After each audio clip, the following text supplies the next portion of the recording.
Welcome to the American Academy of Grief Counseling's Videogram on bereavement support groups. And this video correlates with GC 720. A lot of the information found in this video has been collected from the textbook of Alan Wolfert, which is required reading.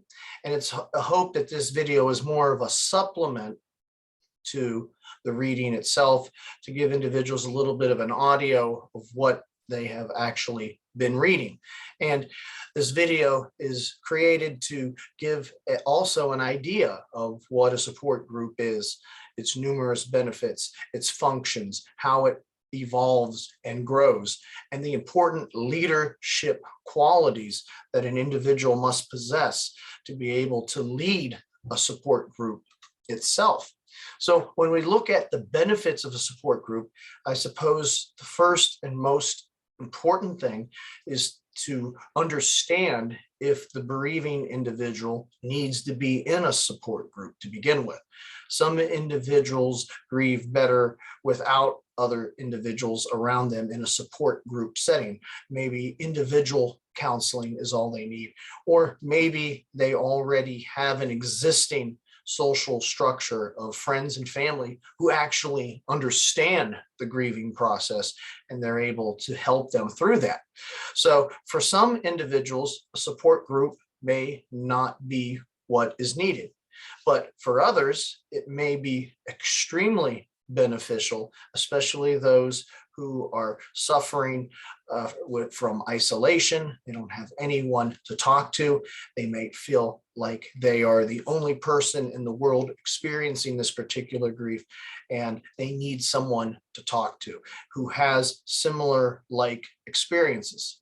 And the big thing is they're ready to open up. They just need somewhere to go. They need a particular outlet. They're not like the individuals who do not want to talk about any of their grief, or individuals who may not be ready to discuss their grief. Maybe they're experiencing a severe trauma. So these individuals are more open to speaking, sharing, and expressing their grief to others. And that's why it's important to ensure within your group through pre-screening that you have individuals who are ready to open themselves and to communicate and heal through this type of group setting itself. Support groups in general on loss should be a narrow topic, though. You do not want to have just a grief, loss, general grief group where everyone meets and discusses loss in general. Some individuals might be suffering the loss of a spouse. Others might be suffering the loss of a child. Others might be going through a severe trauma. So it comes down to what group do you want to work with? A lot of individuals who are professionals in grief and counseling, maybe they prefer to start a group that's is close to them. It touches home to their heart because maybe they experienced a similar grief, or others are just working in that field because they're professionals in it, and the organization that wants to sponsor this particular group setting wants this particular professional to lead it. So we want to keep the topic to be about loss, but it has to be narrowed because many types of griefs have very different type of reactions to that particular loss itself. So again, we want to narrow it down.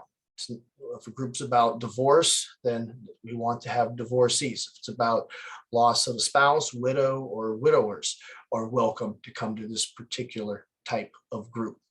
Now, the benefits allow individuals of like mind, like loss, to express and to share. So it's going to automatically promote a type of community and fight against that one big thing that is a major issue with those who come to support groups: isolation. Many of these individuals have families or friends that do not care. It's the rule of thirds.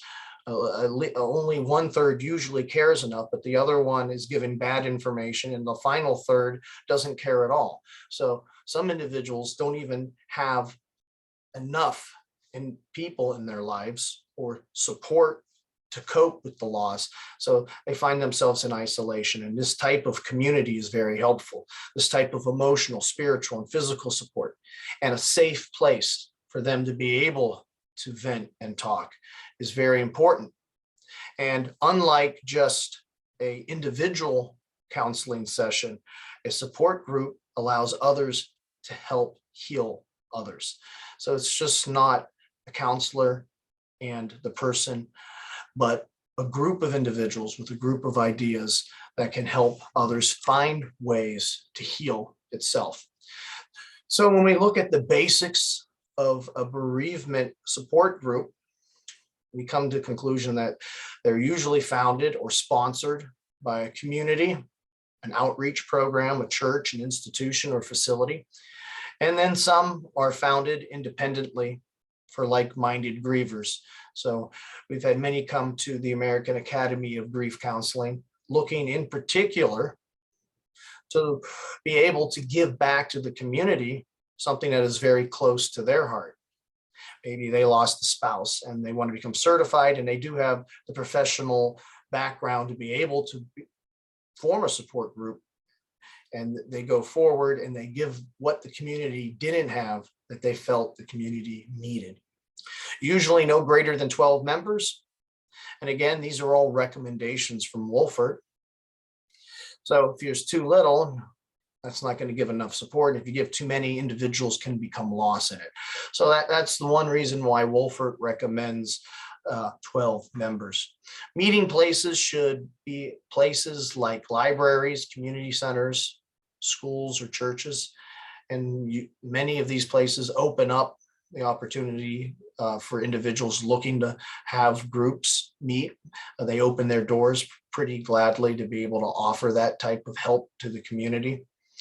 Also, you want to make sure within the meeting you have your own whiteboard or some type of way to write, chalkboard or something, where you're able to communicate ideas, because the group is going to be educated. It's just not lean on each other's shoulder type group, but it's a very much, as Wolfert points out, a learning experience on the proper procedure to accept grief into your life, and then to move forward to become productive again, but still hold on to that grief, but in a productive way.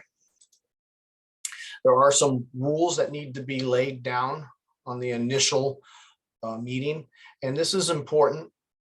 The first meeting is going to have get to know each other type situations where individuals who want to speak, but before that is even laid out, individuals need to know rules, because you're going to have a variety of personalities that may conflict with each other or may conflict with your teaching styles. So you need to let these personalities understand the guidelines and the rules for this particular support group. Confidentiality is the most important. Confidentiality ensures that what is said in the meeting stays in the meeting. It ensures that individuals feel a security to be able to speak, to be able to open up and talk to others. Also, it's important to establish close-ended times. And there's a meeting place, there's a meeting start, and a meeting ending. This way it doesn't go on and on and on all night, or as individuals feel the need that they can show up whenever it fits them. Set times to discuss is very important. The meeting is usually going to have an educational portion, but it's also going to have a set time for individuals to discuss, digest that information, but also to share in their own grief. Rules for interruptions and rudeness must be addressed in terms of how individuals speak to each other. Also in terms of how individuals understand each other's grief, and allowing individuals to speak. And each grief must be understood to be unique, and that grief is an ongoing process. It's not something that is going to be concluded on the last day, but it's a life that you're going to carry with you. This loss isn't going to go away, but you're going to learn to manage this particular loss and to be better able to cope with this particular loss. Now, there might be a group meeting for spouses who lost another spouse, but it could still be a very unique particular grief to the one member. The one member might be an elderly person who lost a spouse compared to a newlywed who lost a spouse. So different situations are going to dictate uniqueness in each other's grief, and those uniquenesses need to be explored. Also, the individual's right or choice to share or observe. Some individuals are more shy, and as the meetings evolve, as the group evolves, there'll be a better chance for individuals to open up. And of course, there has to be an understanding that there's going to be homework, journaling, sometimes show and tell. There are going to be things that are expected of the individual when meeting times are not taking place, so they can fully participate better in the meeting and also participate in their own particular healing. And that's where we have here these 3 columns that list the type of content you should strive for. Now, Wolfert provides a lot of content with his capstones. So there's a lot to cover there for grief science, skills to cope, handouts and information. And you can find many of those at a variety of social centers and maybe like psychological associations that have pamphlets and other things that you can order beforehand. And also the sharing aspect. So you have the educational, and you have the sharing where individuals can discuss their particular loss. And that is a more flexible time. Some individuals might need more time to digest the educational part, or during a particular meeting, maybe more time needs to be done for sharing particular things that have happened. Homework includes journaling. Wolfert very much so encourages that individuals journal as part of the grief process, and that they continue to carry through, keeping track of in between meetings how they feel and what they learned and how they relate that to their particular loss. Show and tell involves maybe sharing pictures of the deceased or bringing in maybe a particular keepsake of the deceased and discussing it, showing it, and again, being able to express oneself about the particular loss itself. The support group, though, throughout this will begin to grow and evolve. Wolfert lists 5 phases of support group growth. We look at first the warm-up phase when individuals learn to trust. Second phase looks at exploring boundaries where individuals are testing each other and maybe the group leader, him or herself. Phase 3, it looks at deeper exploration where individuals start to understand to some extent the idea of what mourning and grief process is, also about other individuals in the group, what they're going through. Phase 4 is the most critical, according to Wolfert, and that's the commitment to healing, when the group really takes root to what is being taught and utilizing it in their lives. And there also becomes a greater sense of community at this juncture within the group, where individuals might even start to ask where someone is if they miss a particular meeting. And finally, phase 5, preparation to end the group, which can be bittersweet. Many individuals might form friendships, and it's encouraged at this point that individuals maybe exchange numbers or emails if they want. There's nothing toxic about that for them to continue to heal beyond the meeting itself. As the group leader, you must have certain qualities. Obviously, you have the academic from what you were before you became certified, as well as being certified. But there's also leadership qualities when an individual wishes to take this upon themselves.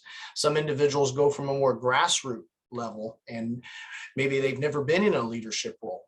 Others might have experienced multiple groups that they've led, they've had practices, and they're working within a facility and applying this, and they understand what it takes to lead a meeting. So it's important to have certain leadership qualities that can guide a group from point A to point B, to be able to clearly express oneself, not have anxiety from public speaking, and to be able to share what you feel. And that's why it's important also to have a co-leader. Co-leader should be very much like yourself in terms of beliefs and standards, and they should be there to help you when maybe you might not be able to be there due to an illness, or that you might have to have little groups separate within themselves and have at least 2 sets of eyes watching the entire meeting's progress. So it's good to have a co-leader. It's important to find one, and it's something that you should not go without. Other than that, already, hopefully, as someone who wants to lead a grief group, you have empathy for others, you're respectful and genuine, and you're prepared and professional. You're going to give these individuals the very best of yourself, the very best material, the very best guidance that you can give to them. And that's some of the things that you're going to have to bring to the table itself. There's certain techniques you can also use throughout the meeting. Obviously, communication, listening, and attention to detail of other individuals is essential, especially when working with the bereaved. Paraphrasing is one type of tool. And again, these can all be found in Wolfert's first text for this GC 720 course. But paraphrasing is an important way to communicate when an individual says something, to reflect it, to mirror it back to them, but in less words, so that they can actually see or hear what is being said. And sometimes realize that maybe what they just said doesn't make that much sense.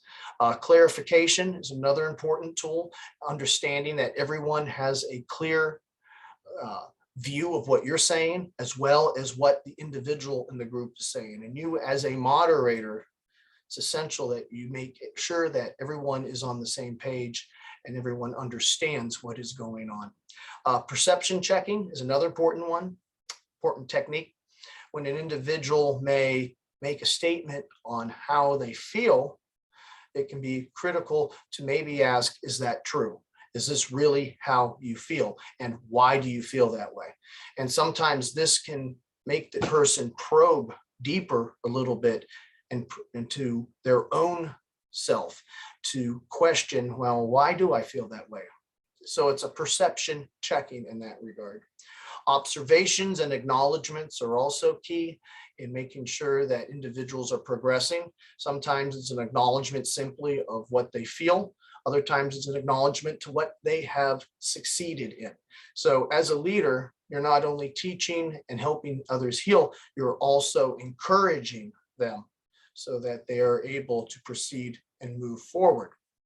In regard to management of your meeting, this might be one of the most important things, and why we have decided to also make a second video just on managing personalities within a group.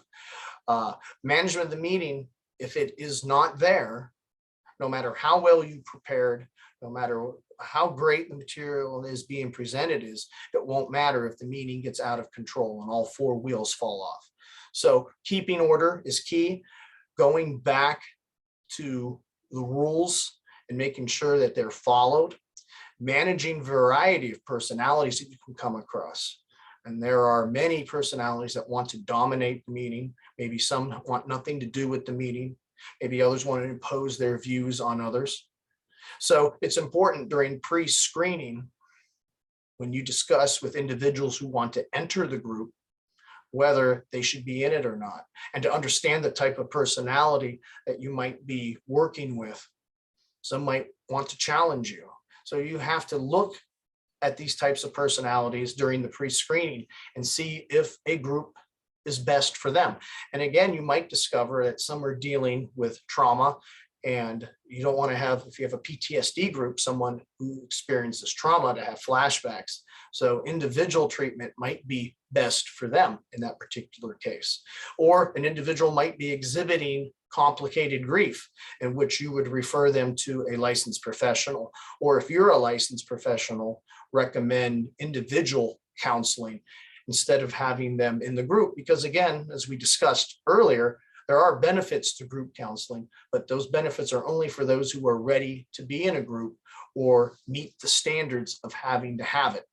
Now, if you do decide to form a group and you're ready, certain promotions will be needed so that individuals who are experiencing particular types of grief know that this type of meeting is available. If you already work with an organization, that's usually accomplished through their own advertising, and that makes it easy on you as a group leader. But if you're a group leader working from the grassroots, you're going to have to be able to promote through a variety of other entities and so forth. Word of mouth of your professionals is the first step. How many individuals do you know in the academic setting, in the professional counseling setting, or in the state setting with social workers that you can work with to be able to share what you want to do? And that's where pamphlets and cards come into play that you can pass out to them, to have them on various bulletin boards throughout the community, whether it be a state institution or like a social work office, or maybe in a church or a school. So individuals see that these things are being listed, especially with community news or a local newspaper. Websites are the biggest, though. I think a lot of individuals use their social media as ways to advertise their business. So a website is definitely the first start, but Facebook is also a very valuable tool in advertising your group. You can also find groups that are relative to what you have, and find many individuals who might have, say, lost a spouse, and they have a Facebook group where then you can advertise on there your support group and share that, as well as your own Facebook page, which might just be about a support group for a particular thing. And then you'll eventually start to find individuals coming to you, liking your page, and maybe those living within a certain area are eventually able to find a way to have meetings. And some meetings, believe it or not, although group meetings, support groups are best in place, but due to the pandemic, what we've seen is the ability to be able to utilize various Zoom sessions where individuals are still able to meet and be able to do the meetings and get benefit from it. It just takes a whole nother level of watching to ensure that everyone is paying attention, that everyone feels safe if you are using online media for a meeting, because they might feel that maybe the individual that is talking to them might have someone behind their shoulder and they can't see. So there's just a whole nother level of issues, rules, and especially individuals being more so on time when it comes to using social media for your group or promoting your group. So those are just a little bit of things to consider on this list, and they might help you be able to find individuals that are looking for this particular type of group due to their particular type of loss itself. So if you want, you can earn our grief counseling certification. The counseling certification that I'm speaking of, the grief support group leader, that's a specialty certification, which you can earn after the initial grief counseling certification. So we have our link there, our email address, which is info@aihcp.org, and our phone number, which is 330-652-7776. Again, a lot of the information that was accumulated for this video comes from the textbook that you're using in your GC 720 course, which is by Alan Wolfelt. So you can go back to your textbook and also watch this video and try to see what is important to you and what you would like to really focus on as you prepare yourself to begin this type of grief support leader ministry, in some ways I would call it, in helping others through the pain of loss, but in a more social setting. I'd like to thank you for listening to this video, and I hope you have a good day.